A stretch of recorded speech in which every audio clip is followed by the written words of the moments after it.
There is nothing better than an evening with tea, cozy blanket, and horror games that make you shit your pants. Hi, I'm Olo from GOG, and here is a short list of horror games that have cool story and made me scream more than once.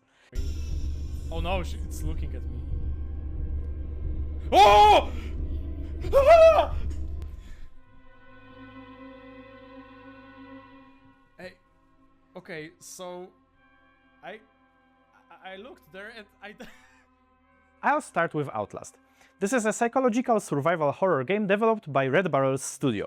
I remember that I first saw it on YouTube when PewDiePie was playing it, and it immediately caught my attention. It was like 13 years ago, so this game is a bit of a classic right now. I started playing it with my wife, and we both sank in.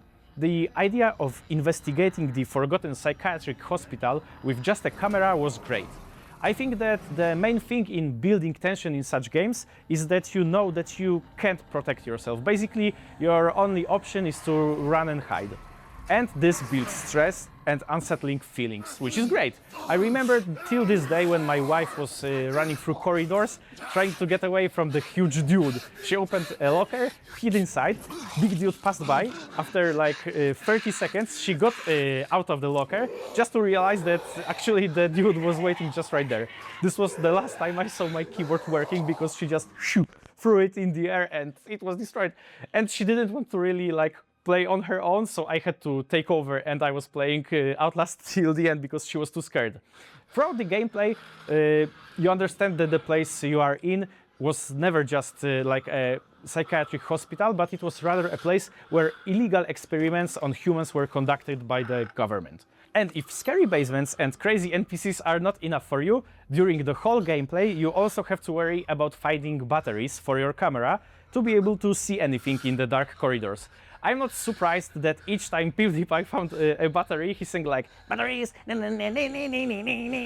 because if you find the battery, you can live actually in this game. Without batteries, you see nothing and only hear like scary sounds in the backgrounds and everywhere.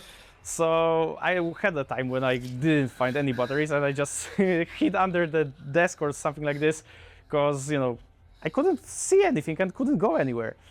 If there is a game in which I can climb wherever I want, loot and kill zombies, I say, give it to me, and Dying Light series pops up.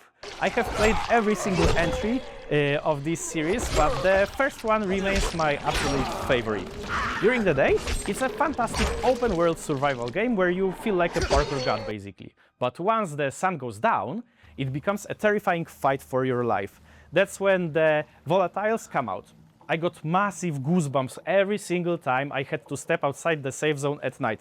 Honestly, if the game didn't make me do it, I tried not to fight with them or run away basically from them because they are super scary. Even just trying to bait those volatiles closer to UV lights was hair-pounding experience. I also recently checked out the newest title, Dying Light the Beast. I really enjoyed the looting and parkour mechanics, even if, in my opinion, the story was a bit lacking. One thing that absolutely terrified me in The Beast were the zombies lurking in pharmacies and shops. They just slowly walk toward you and let out this awful scream when they see you. I hated that sound so much that every time I entered one of those locations, I was not like going straight into it, but I rather hid under the desk that was blocking the entrance, took my arrow, like quick arrow to the head of those screaming zombies, and then, you know, I could safely go into the location and just kill the rest of the zombies and loot everything. Now, let's dive into something deeply psychological. SOMA. Created by developers behind Amnesia, this one really leans into the concept of exploring strange, isolated bases.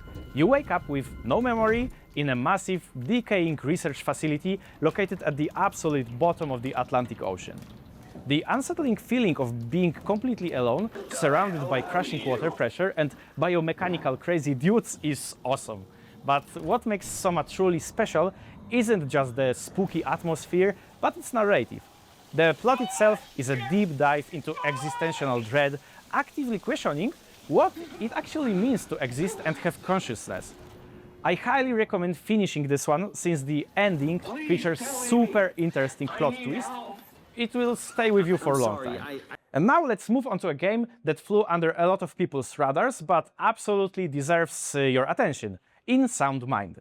What I really love about this game is the completely abstract level design and bizarre places you discover. The core concept is cool and unique. You play as a therapist and try to figure out what is happening to you. You have to literally jump into various fractured memories of your deceased patients. You are essentially exploring their trauma and try to help yourself.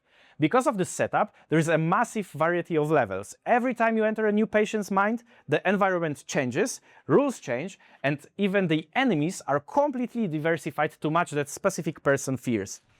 It constantly keeps you guessing, and the surreal environments make every single level feel like brand new, unsettling puzzle that you have to piece together while trying not to lose your own mind. If we are talking about strange level design, we absolutely have to talk about Among the Sleep. I originally wanted to play this game mainly because of its unique perspective. The main character is a 2-year-old child. You wake up in the middle of the night, discover your mother is missing, and realize that you are not alone. Well, almost not alone. If I remember correctly, there is a teddy bear waiting for you in your room that actually comes alive to act as your companion. From there, you travel through various dark, oversized and distorted levels. While the game is really cool and honestly not like super scary in a traditional way, what elevates is the narrative. The plot twist is absolutely brilliant and devastating. It turns out that the horrifying monsters you saw throughout the whole game weren't actually like supernatural creatures.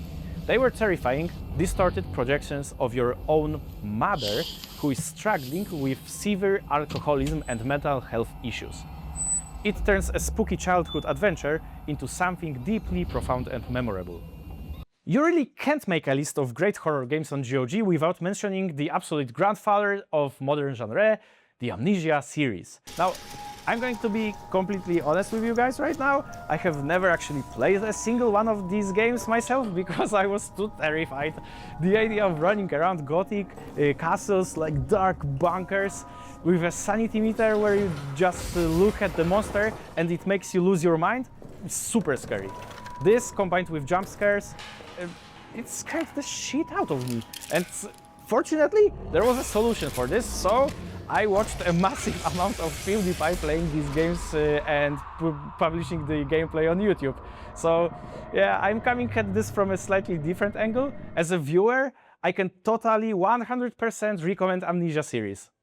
Next on the list is Don't Be Afraid. This is another game where you play as a child, but this time you are a bit older, around 11 years old. The premise is straight out of The Nightmare. You wake up in a strange, dimly lit house with absolutely no clue how you got there or what you're doing, and your one and only goal is to find a way out. The gameplay feels like a dark, twisted escape room. There are plenty of puzzles to solve, not too hard though. But the main thing that is permanently burned into my brain about this game is Mannequins. I got jump scared so many times by these things. Like, they operate on the terrifying rule where they only move when you're not looking at them, of course. For some reason, those mannequins just cannot take a break and chill in one place. Every single time I turned my back to solve something, they would move to jump scare me. Motherfuckers. Finally, we have a game I actually just finished about 2 weeks ago called We Are Not Alone. It is a really cool, relatively short horror experience developed by a small indie studio. I think it takes around like 5 hours to finish, or 4 even. Here's the plot. You sign up as a participant for a research experiment run by a mysterious company. This research requires you to move into a completely closed-off facility. But it's not random that you decided to go there. This facility was the last known location of your missing sister. Once you arrive and the research begins, you start to notice strange anomalies and get this creepy feeling that you might have actually been there before. The really cool thing about this game is how it mixes a first-person perspective with a classic point-and-click mechanics. Because of this hybrid style, the pacing is relatively steady and not overly frantic. I was literally playing this on my PC using just a small laptop touchpad while traveling on the train and had a ton of fun. And this wraps up my top horror picks you can grab right now on GOG. Let me know in the comments which of those terrified you the most, or if there is a hidden gem I completely missed. Thanks for watching, bye ko!